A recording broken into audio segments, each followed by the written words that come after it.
this episode's going to be a little bit different, and probably from here on out, it's going to be a little bit different because of the fact that I'm not going to be reviewing Jim Crockett Promotions anymore. Instead, for at least the time being, I'll do 2 episodes of ECW Hardcore TV a week.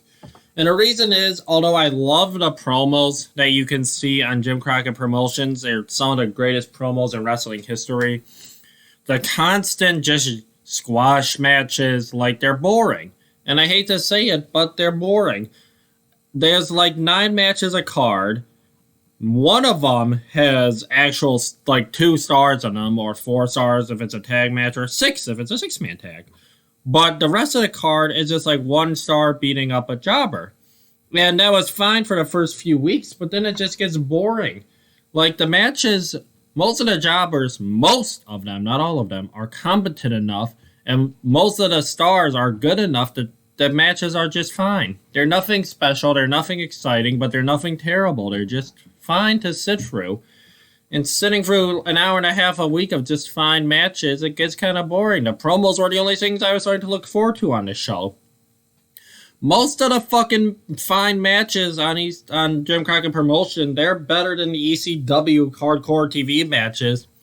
But I'm just bored sitting through Jim Crockett Promotion matches, while ECW Hardcore TV, I'm sitting there in awe, wondering what the fuck is going on, how is this bad? And there will be examples of that on this show.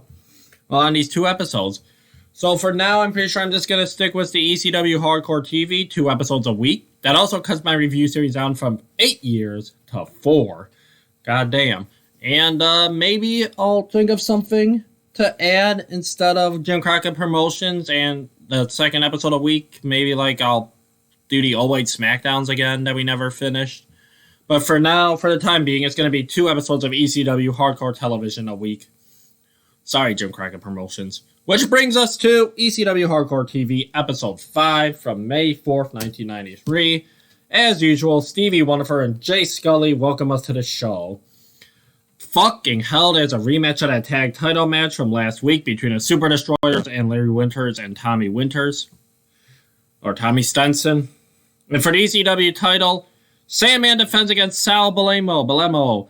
They found out who it was last week. They told us he'd be action and tell us who. Tonight, we find out it's Wild Man Sal. There's a recap from last week of the announcement that Terry Funk's still in ECW. He wasn't run out like Eddie Gilbert said, which brings us to... I'm sorry, I almost forgot. Todd Gordon, the commissioner, was out there with Jay and Stevie, and Eddie Gilbert had gone out there too. And before this promo that Todd said that Terry Funk's still there, he looks at Eddie Gilbert, he goes, Eddie Gilbert, we've known each other since kids. And we've been nemesis. They've been enemies since they were children. But then we go to Terry Funk on the farm. And holy shit, Terry Funk on the farm these 2 weeks. I'll get to next week's too. So Terry Funk is standing there next to a horse. We find out the horse's name is Clyde. Clyde starts off sort of looking sideways at the camera. Terry Funk says he's been riding all day looking for Eddie Gilbert. 10 miles in each direction on the farm trying to find Eddie, but he couldn't find him.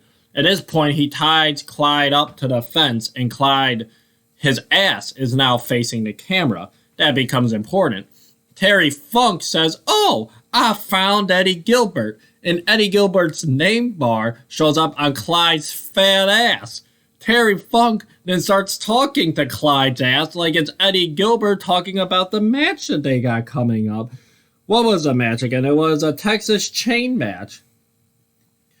He picks up Clyde's tail and moves his face close to Clyde's ass so he can talk directly into Clyde's asshole. There's no other way of putting it. There's just a horse ass on this screen at this point. He goes over the rules of the match. He said there's no stopping due to blood. There's no falls, no pinfalls, no countouts, no time limit. The only way to win. Now remember, this entire promo, he's talking to the ass of a horse. The only way to win is to pull your opponent to the 4 corners. It's one of those stupid chain matches, but in succession, he asks Eddie, but he's really asking Clyde's ass, what does he think about that? and he lifts up the tail. He moves his face close to the ass as he can. The camera zooms in on this horse's ass. This horse's thick ass. And the horse just farts 3 times in a row as Terry Funk makes faces at it. Terry Funk says, Eddie, your voice has changed, but your breath stayed the same. And then they cut away. And that was how this episode kicked off. And that that was something. I liked it. I don't know what it was. I liked his farm promo from the next week better, but holy fuck, it was insane. They zoomed in so tight on that horse's ass. Terry Funk just made random faces. It was insane, and it was definitely worth watching. Which, you know what wasn't worth watching? Their opening match, as Eddie Gilbert and Don Morocco take on JT Smith and Glenn Osborne, the fake wannabe Ultimate Warrior. And I feel bad for Don, man. He's a former WWE champion. I'm pretty sure he was, at least. Yeah, he was. Or Intercontinental champion, but he's so out of shape right now. But at least he looks so happy to be there, so... Eddie takes over quickly with a clothesline, and JT gets turned inside out. He keeps beating up on JT, eventually tags in Don Morocco's gut, who gets in a full 20 seconds before the rest of Don. Don hits a swinging neckbreaker and a slingshot into the bottom rope, and that's about all he has the energy to do before he tags right back out. The fake Ultimate Warrior is an idiot, and he distracts the referee, so Eddie can throw JT out of the ring and Don can drop him on the barricade. They keep working over JT Smith. Don gets tagged back in and he goes for an elbow drop.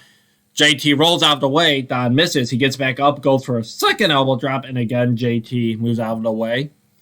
The fake Ultimate Warrior, Glenn Osborne, finally gets tagged back in. It's not just him for long because a 4-way breaks out. It looks like Don Morocco is going to, throw JT over the top. Or body slam him over the top. But JT somehow gets his back stuck on the top rope. And they slowly go over. It takes a few seconds for them to get over. I guess they went slow because Don's out of shape. You don't actually want to drop him down pretty quickly. The referee follows them outside of the ring. Glenn hits a fucking tombstone pile driver on Eddie Gilbert. So I guess he's not just a fake Ultimate Warrior. He's a fake Undertaker, fucking bastard. The ref, for some reason, is outside with Don and JT. They ain't even illegal men, so I don't know what the fuck the ref's problem is. But you know what the ref's problem was? You needed that distraction, because you want to know who's making their ECW debut here on episode 5. A man who may or may not have a great ECW career. We'll have to find out. Paul Heyman. Paulie Dangerously runs out to the ring. And he hits Glenn with his big phone. And he puts Eddie on top of Glenn for Eddie and Don to win the match. It was a bad match. Don can't do much.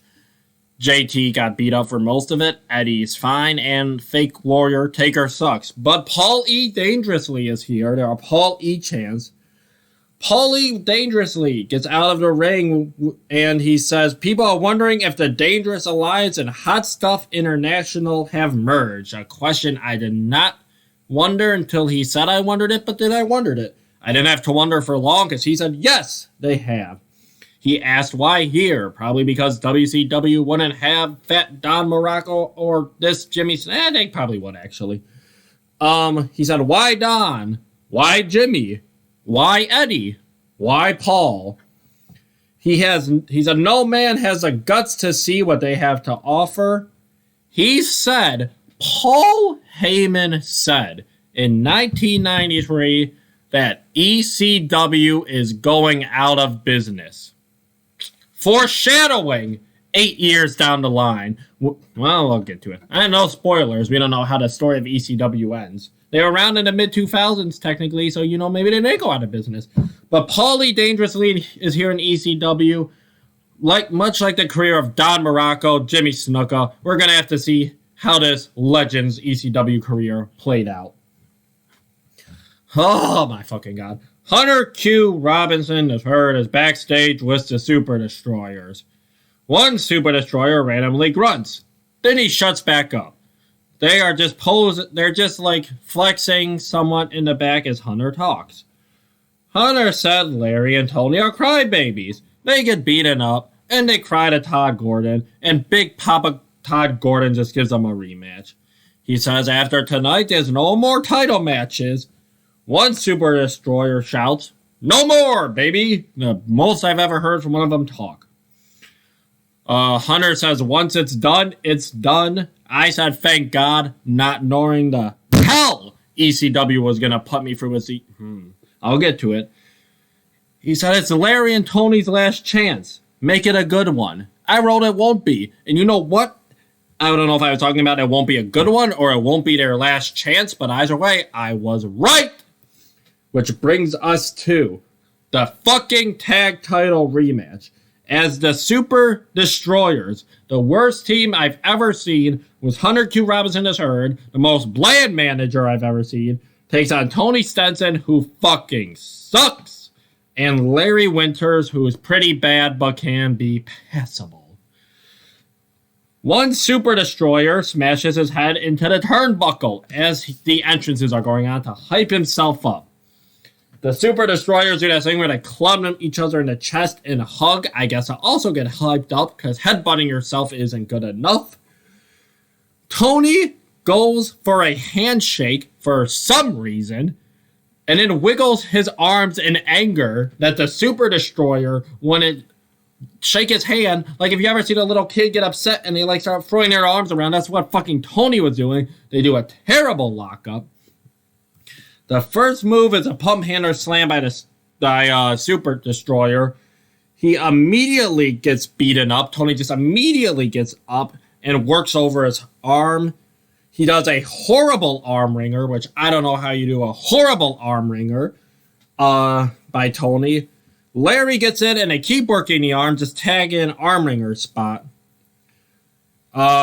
Larry goes for the spot you see in a few tag matches where he's got one of the other guys, one of the Super Destroyers in an arm wringer, and the other Super Destroyer comes in and like he goes to attack, but Larry, while still holding on to the arm wringer, like back body drops the guy.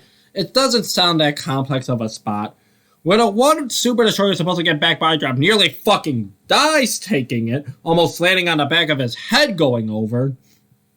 How does a Super Destroyer who's been in this arm wringer for like 4 minutes, just constantly getting his arm wrung? It's wrung out. It's worthless now. How does he fight back? He just rakes the eyes and walks over and gets a tag. Woo! Other Super Destroyers in the ring. He beats up Larry for a bit, and you know what? They do the Twin Magic spot. The fucking Bellas are here behind the ref's back. Because now Tony is stupid, much like Glenn. He allows the ref to get distracted so the Super Destroyers can double team Larry, who is down in their corner. Larry is down in their corner. Like sitting in their corner. It's getting hot here. I gotta take my sweatshirt off. Larry is down in their corner. He's sitting down facing the ring. You've seen this spot in every heel tag match. The ref's distracted. The outside heel's gonna cheat. What do most outside heels do? They choke them. Maybe they hit them in the head. You know, something effective. What does our good friend, the Super Destroyer, do? While the ref's distracted, Larry has his arms rested on the ropes. Super Destroyer on the outside is punching his arm that's on the ropes. Oh my fucking God. But, maybe I've been too hard on them. Maybe the Super Destroyers are actually workers because they start working over Larry's arm. He keeps throwing the arm into the ring post. So maybe punching his arm as he was sitting in the corner was effective. But it wasn't, because a Super Destroyer then puts on a chin lock. As the Super Destroyer has a chin lock on Larry after working over his arm, the other Super Destroyer on the apron throws his arms to the sides, looks to the ceiling, and shouts in approval.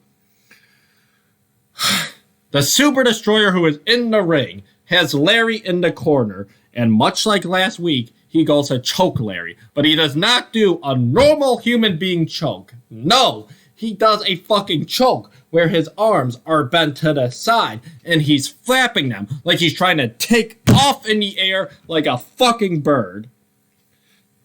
Tony, who has seen enough of this shit, goes to check on Larry, who is now on the outside. He's checking on Larry. God, these Super Destroyers are gonna fucking break me mentally. He's checking on Larry on the outside. The not legal Super Destroyer walks over to them, arms extended, like he's coming in for a hug. He just grabs them and he knockers them. Tony just no-sells it like last week when this happened, and they get into a horrible punch exchange. These two men have never thrown a punch in their life, and they just stop punching each other. And Super Destroyer